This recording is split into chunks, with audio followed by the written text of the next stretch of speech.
สบายดีบรรดาท่านได้มุ่งเพื่อนทุกคนเมื่อเวลาที่แสงแดดร้อนที่อบอุ่นได้พัดไปแล้วก็รู้สึกในบรรยากาศที่เย็นสบาย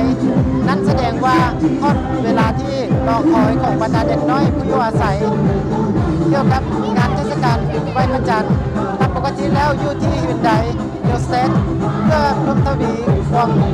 สามัคคีการเชื่อมโยงระหว่างชุมชนได้สร้างสถานที่มิตรที่อบอุ่นคณะกรรมการบริหารและคณะกรรมการคุ้มครองอาคารได้จัดการบุญมุ่นซื่นงานเทศกาลวันไหว้พระจันทร์ที่เต็มไปด้วยสีสันสวยงามสำหรับเด็กน้อยและครอบครัวที่กำลังอาศัยอยู่ในที่นี้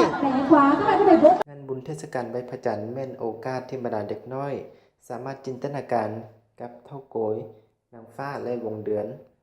บรรดาท่านสามารถที่จะเห็นทุกคนแห่งเต็มไปด้วยบรรยากาศที่คึกคักตื่นเต้นบรรดาเด็กน้อยพร้อมกับครอบครัวของพวกเขาได้อยู่ในบรรยากาศที่มีหลายสีสันสดใสของแสงดาวบรรดาเด็กน้อย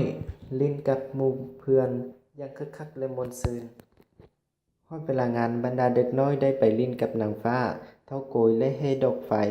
แจกของขวัญในคืนพระจันทร์เต็มดวงรายการมายากลกับนกเข้าและกระต่ายขาวกับหลายๆสิ่งอีกที่แปลกตานอกจากนั้นบรรดาเด็กน้อยยังได้รับชมศิลปะจากบรรดานักร้องเด็กและโดยเฉพาะแมน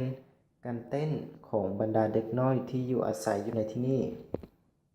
งานบุญเทศกาลไหว้พระจันทร์นับมื้อยิ่งมีความหมายหลาย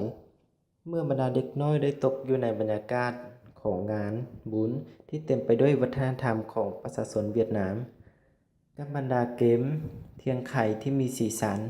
ขนมอมและของขวัญหลายๆอย่างหลายๆชนิดที่ประชาชนได้นำเอามามอบให้แก่บรรดาเด็กน้อยเสียงดังสนั่นขึ้นบรรดาเด็กน้อยยิ้มแย้มด้วยความม่วนซื่นตามสิงโตและเจ้าถิ่นเสียงกลองดังผสมผสานกับแต่ละบัดก้าวของสิงโตและเจ้าถิ่นจะพัดไปพัดมาย่างตามหลังสิงโตแสงอากาศพาทุกๆคนหับสมเต้นรำเฮ็ดให้บรรยากาศเต็มไปด้วยความม่วนซื่นที่บ่สามารถลืมได้ในมื้อเทศกาลงานบุญม่วนซื่นงานเทศกาลวันไหว้พระจันทร์อยู่ที่ฮินไดฮิลสเตทได้ปิดลง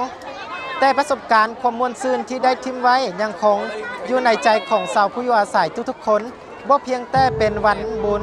ที่สำคัญสำหรับเด็กน้อยแต่ยังเป็นโอกาสสำหรับครอบครัวที่จะเข้ามาร่วมกันแลกเปลี่ยนมิตรภาพซึ่งกันและกันสมัยดีและพบกันใหม่กับบรรดาทานและหมู่เพื่อนทุกคนในโอกาสหน้าขอขอบใจ